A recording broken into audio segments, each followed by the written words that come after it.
did you realize you don't really have friends? I've been the designated driver for our group since college. Never minded it. I don't drink much anyway, and I genuinely enjoyed making sure everyone got home safe after their wild nights out. Every weekend for 3 years, same routine. I'd pick up Ryan from his downtown apartment, then swing by Samantha's place, grab the twins from their shared condo, and hit whatever bar or club they chose for the night. I'd nurse one beer all evening while they got absolutely hammered, then play chauffeur until 2 a.m., dropping everyone off at their doors. They always promised to get me next time for gas money. Next time never came, but honestly, I didn't care. These were my people, my closest friends since freshman year, the group that knew everything about each other. I felt needed, important, like I was contributing something valuable to our friendship, keeping everyone safe, being the responsible one they could count on. Last Friday started like any other weekend. Around 6 p.m., Samantha texted our group chat. "Can't do tonight, guys. Family thing came up. Rain check?" Then Ryan chimed in. "Same here. Work emergency at the restaurant. Boss is freaking out." The twins bailed next. "Sister's visiting. Gotta skip." Fine, I thought. First Friday night to myself in literally months. Maybe this was a sign to actually relax for once. I decided to hit up Dave & Buster's alone, play some arcade games, actually sit down and enjoy a beer instead of watching other people drink. Maybe even get those loaded nachos I always wanted but never ordered when I was driving. I grabbed a corner booth, ordered a craft beer and a basket of buffalo wings. For the first time in forever, I wasn't checking my phone every 5 minutes, making sure someone hadn't wandered off or needed a ride to another location. I'm halfway through my wings, actually beating my high score on the basketball game from my table, when I hear it. Samantha's laugh, that unmistakable loud cackle that could cut through any crowd. I look up from my phone and freeze completely. There they are, all 4 of them, standing around the beer pong table in the back corner, absolutely wasted. Samantha's got a red Solo cup in each hand, Ryan's swaying like he might fall over, and the twins are high-fiving after obviously sinking a shot. Samantha catches my eye first, and her face goes completely white. She whispers something urgent to Ryan, who turns around to look. When he sees me sitting there, his drunk smile disappears instantly. They start walking over, and I'm thinking maybe there's some explanation. Maybe Samantha's family thing ended early. Maybe Ryan's work emergency got resolved. Maybe plans just changed spontaneously. Samantha reaches my table first, stumbling slightly. "Oh hey, what a crazy coincidence running into you here." "Yeah," I say slowly, setting down my beer. "Thought you had a family thing tonight?" Her face turns bright red. "Right,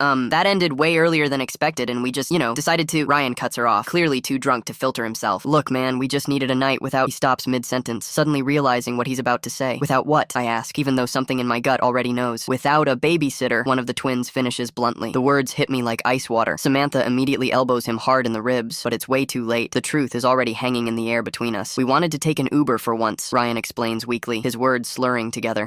"Not have to worry about bothering you to drive us around all night." I sit there processing what I just heard. 3 years of every single weekend. Hundreds of safe rides home, dozens of times staying sober while they partied. And I was just a bother. An inconvenience they finally wanted a break from. The babysitter, I repeat quietly. They all look down at their feet, suddenly very interested in the sticky arcade floor. "That's what you guys call me?" Nobody answers. Nobody denies it either. I left my half-eaten wings on the table and walked straight out to the parking lot. Found their Uber driver waiting by the entrance. Apparently, they'd already called one for later. I paid him an extra $50 cash to cancel their ride. They can figure out their own way home tonight and every night after this.